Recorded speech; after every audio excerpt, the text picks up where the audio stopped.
Imagine facing an economic collapse so severe that it threatens a global empire you spent 40 years building from absolutely nothing. You own massive shipping lines, sprawling factories, and thousands of acres of plantations. Suddenly, the market crashes. The banks step in and offer you a lifeline, a bailout that will save your company and your personal wealth. But the bailout comes with a strict, non-negotiable catch. You have to immediately stop funding a university you established back in your hometown. If you accept the bank's terms, you stay one of the richest men in Asia. If you decline, your business goes into liquidation, you lose your fortune, but the school survives just a little bit longer. For a man named Tan Kah Kee, an industrialist so prominent, he was often called the Henry Ford of Malaya. He didn't just decline the bailout, he willingly dismantled his own empire. Hi, I'm Daniel, and welcome back to Asian Money Map.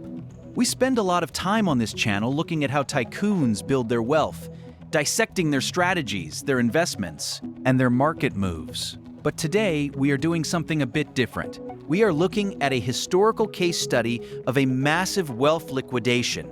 I want to lay out the facts, the economic climate of the early 20th century, and the hard numbers behind one of the most unusual business decisions in modern history. My goal here isn't to tell you that this was a perfect, flawless decision, or to overly romanticize it. We are just going to look at the historical realities and analyze the philosophy behind a man who viewed capital and legacy very differently than what we are typically taught in modern business schools. To understand why a billionaire would let his company go under for an educational institution, we have to start at the beginning, in an environment where failure was not an option, but a guarantee if you didn't outwork everyone around you. The year is 1890. A 16-year-old Tan Kah Kee arrives in colonial Singapore from Fujian province in China. He wasn't arriving as an investor. He came to work in his father's traditional rice trading business. At this time, Singapore was a booming British colonial port, a massive hub for global trade. But it was also a fiercely competitive and often unforgiving place for new immigrants. Tan worked in his father's shop, learning the basic mechanics of trade, ledger balancing, and logistics. But the rice business was unstable. By 1903, his father's business entirely collapsed under a mountain of debt. Now here is the important part. These were his father's debts, not his own. He could have walked away and started fresh, and plenty of practical people told him to do exactly that. But this is where we see the first glimpse of his particular operating philosophy. In traditional Chinese business culture, your reputation and your clan's name were your absolute credit score. A defaulted debt by a patriarch was a permanent stain. So, in a move that baffled many practical businessmen at the time, Tan took on the massive debt. It was an astronomical sum for a ruined young man in the early 1900s, a burden that would take him years to clear. He slowly and methodically paid off every single creditor. This severely delayed his own financial start in life, but it bought him something that money couldn't immediately buy: absolute, ironclad trust within the merchant community. When he finally started his own venture, he didn't go back to rice. He looked for an industry with better margins and growing export demand. He settled on pineapple canning. It sounds incredibly mundane today, but let's look at the business strategy he deployed. Most pineapple merchants operated on a fragmented model. They bought fruit from independent farmers, they bought tin cans from foreign suppliers, and they paid independent shipping agents to export the goods. Their margins were constantly squeezed by middlemen. Tan Kah Kee looked at this supply chain and realized it was inefficient. He didn't just build a canning factory. He bought the land to grow his own pineapples. Then, he built his own tin manufacturing plant so he didn't have to buy cans from anyone else. Eventually, he would build up his own logistics network. This is a textbook example of vertical integration. By owning every step of the process, he controlled his costs, insulated himself from supplier price hikes, and undercut his competitors on the final retail price. He wasn't just a farmer or a factory owner, he was a supply chain engineer. But the pineapple business was just the foundation. The real wealth, the empire-building wealth, came from a massive shift in global macroeconomics. While Tan was optimizing his canning business, a technological revolution was happening in the West. The automobile was moving from a niche luxury item to a mass-produced consumer good, heavily driven by Henry Ford's Model T. And what does every single car on the planet require? Pneumatic tires. The global demand for rubber began to skyrocket. At the time, rubber was a tricky business in Southeast Asia. It wasn't native to the region. Seeds had been smuggled out of Brazil and propagated in London before making their way to Malaya. More importantly, rubber trees require a long-term capital commitment. You have to clear the jungle, plant the saplings, and then wait 5 to 7 years before the tree is mature enough to be tapped for latex. That is a half-decade where you are burning cash on labor and land maintenance with absolutely zero revenue coming in. It was a massive risk. Many traditional merchants stayed away, preferring short-term trading where they could see immediate returns. Tan Kah Kee took a different analytical view. He saw the rising auto production numbers in the United States and Europe, and he calculated that the future demand for rubber would severely outpace the current global supply. In 1906, he bought his first batch of rubber seeds. He used the steady cash flow from his pineapple business to aggressively buy up cheap, undeveloped jungle land in Malaya. He cleared it, planted rubber trees on a massive scale, and waited. When his trees finally matured in the 1910s and 1920s, his timing was impeccable. The global auto boom was in full swing. Rubber prices were incredibly high. But again, Tan didn't want to just be a raw material supplier. He applied his pineapple strategy to rubber. He founded Tan Kah Kee and Company. He didn't just harvest the raw latex, he built massive manufacturing plants in Singapore to process it. He started manufacturing rubber shoes, tires, toys, and industrial goods. At its peak, his manufacturing arm was producing thousands of pairs of shoes a day and exporting them globally. He built a massive corporate footprint that included over 100 branches across Southeast Asia, China, and the Middle East. He bought a fleet of ocean freighters to handle his own shipping. By the mid-1920s, he was employing tens of thousands of people. He had achieved total market dominance. He was undeniably one of the wealthiest industrialists in Asia. So, we have a man who has built a vertically integrated, highly profitable, multinational conglomerate. Usually, this is the part of the story where the tycoon builds a massive mansion, buys influence, and creates a generational trust fund. But Tan Kah Kee's personal lifestyle remained stubbornly, almost confusingly modest. He continued to eat simple local food, wear unbranded clothes, and live far below his means, because his capital wasn't meant for personal luxury. It was earmarked for a project back in China. Let's look at the historical context of China in the 1920s. Following the collapse of the Qing dynasty, the country entered the warlord era. It was deeply fractured, politically unstable, and economically devastated. Illiteracy rates were staggering. Poverty was systemic. Tan Kah Kee looked at his homeland and concluded that political revolutions and military campaigns were not going to fix the root cause of the nation's decline. He believed fundamentally that the only mechanism to lift a society out of poverty and build a modern economy was a massive structural investment in education. He started by funding primary schools and teachers' colleges in his home province of Fujian. But his ultimate ambition was much larger. He wanted to build an institution of higher learning that could compete on the global stage, a place that could produce engineers, doctors, economists, and scientists. In 1921, he founded Xiamen University, originally known as Amoy University. Now, when we hear about wealthy individuals founding or donating to universities today, it usually involves endowing a specific chair or donating a building in exchange for naming rights, while the university sustains itself through tuition, government grants, and massive existing endowments. That is not what happened here. Tan Kah Kee took on the sole financial burden of essentially the entire university. He bought the massive coastal property. He funded the construction of the sprawling campus. He authorized premium salaries to recruit top-tier academics and professors from overseas, convincing them to move to a politically unstable region. Furthermore, he heavily subsidized the tuition and living expenses of the students. He wanted to ensure that any brilliant mind, regardless of their family's financial background, could attend.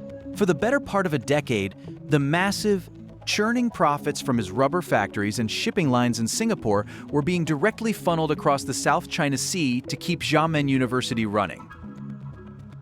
His business conglomerate was effectively operating as the private endowment fund for a public-scale university. It was an incredible system, as long as the global economy kept expanding. But markets move in cycles, and the cycle was about to break violently.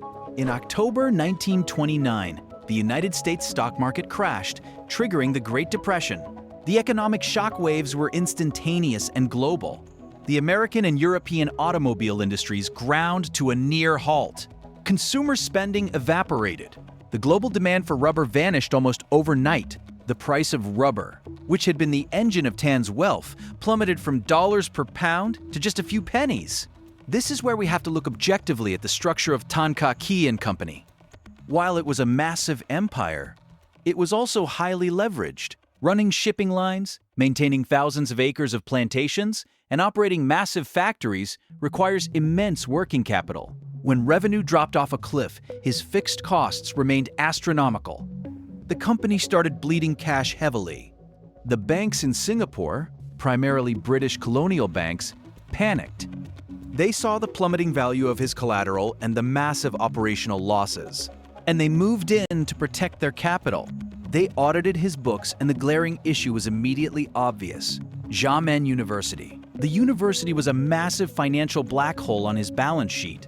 It generated zero financial return, it cost a fortune to operate, and he was funding it out of his dwindling cash reserves. From a strict, pragmatic financial perspective, the bank's advice was completely sound. They offered him a restructuring deal. They would provide the credit necessary to keep his core factories running and wait out the depression. But the absolute non-negotiable condition was that he must immediately cease all funding to Xiamen University. Cut the liability, save the core business.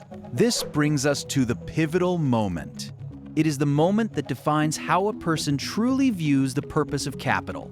If Tan Kah Kee accepted the deal, he would have to fire the professors, abandon the students, and let the campus he built fall into ruin. But he would likely save his company. He would remain a prominent, wealthy industrialist. His personal legacy as a brilliant businessman would be secure. He looked at the financial realities, and he refused the bank's terms. His reported response was simple but heavy: businesses can be closed, but schools cannot. So, what actually happened next? This is where the story is often told as a neat, perfect sacrifice, but historical reality is much more grueling. He didn't just hand over a check and walk away. To keep the university funded while his business was collapsing, he began a desperate, years-long process of asset liquidation. He sold off prime real estate in the heart of Singapore. He liquidated his sprawling, mature rubber estates in Malaya for a fraction of what they were worth just a few years prior. He sold his shipping vessels. He systematically carved up the empire he had spent decades building, feeding the capital into Xiamen University to keep its doors open through the absolute worst years of the global depression. But if we are being objective, we have to acknowledge the reality of this decision. This wasn't a victimless sacrifice. When his company declined, thousands of workers in Singapore and Malaya lost their jobs. The factories slowed and eventually shuttered. The economic impact on his local employees was severe. He prioritized the long-term educational survival of his home province over the immediate financial security of his corporate empire and its workforce. It was a brutal trade-off. And ultimately, even this massive liquidation wasn't enough to save both. By 1934, despite his relentless efforts to restructure and sell off assets, Tan Kah Kee and Company officially went into liquidation. The corporate empire was gone. And here is the crucial factual detail that often gets left out of the legend.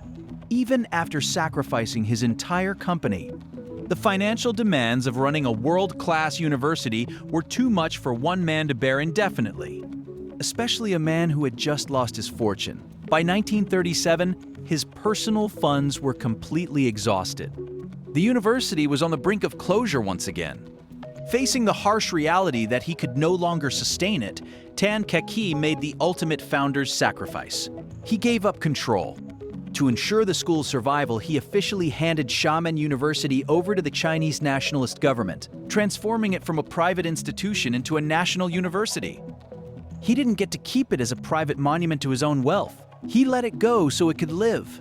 Tan Kah Kee spent the latter part of his life with very modest means. He eventually returned to China in 1950, where he continued to advocate for educational and social development until he passed away in Beijing in 1961.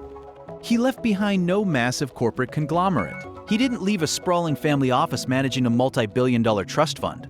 So, let's do a bit of analysis here. From a strict shareholder capitalism perspective, where the ultimate goal of a corporation is to maximize financial returns and ensure its own survival, his decision was a failure. He let a profitable, multinational conglomerate collapse because he refused to cut a non-performing asset. But if we look at it through the lens of long-term legacy and social impact, the analysis shifts entirely. What is the actual yield on a university compared to a rubber factory? A rubber factory produces goods for a generation, eventually becomes obsolete, gets outcompeted, or shuts down. A university produces human capital. It compounds. Today, Xiamen University is recognized as one of the top-tier universities in Asia. Over the last century, it has educated hundreds of thousands of students. Those alumni have gone on to build new industries, research medical breakthroughs, shape economic policies, and develop new technologies. The economic value generated by the minds that were shaped at Xiamen University over the last 100 years completely dwarfs the total financial value of the rubber empire Tan Kah Kee lost. He sacrificed a finite corporate entity to build an infinite engine of human potential. It forces us to ask a really grounded question about the nature of wealth. We map out strategies on this channel all the time about how to acquire capital, how to scale it, and how to protect it. But the harder question is, what is the exit strategy? What is the capital actually for? Tan Kah Kee proved that money is ultimately just a tool. It has no inherent moral value until it is deployed. He built a monopoly not for the sake of holding power, but to fund a specific vision of the future. And when forced to choose between the tool and the vision, he let the tool break. So, I want to hear your genuine, unvarnished opinion on this. Put yourself in his shoes. If you spent 40 grueling years building a massive, multinational empire from the ground up, and you were faced with a global depression, would you actually liquidate your life's work to save an educational institution, knowing you would lose control of it anyway?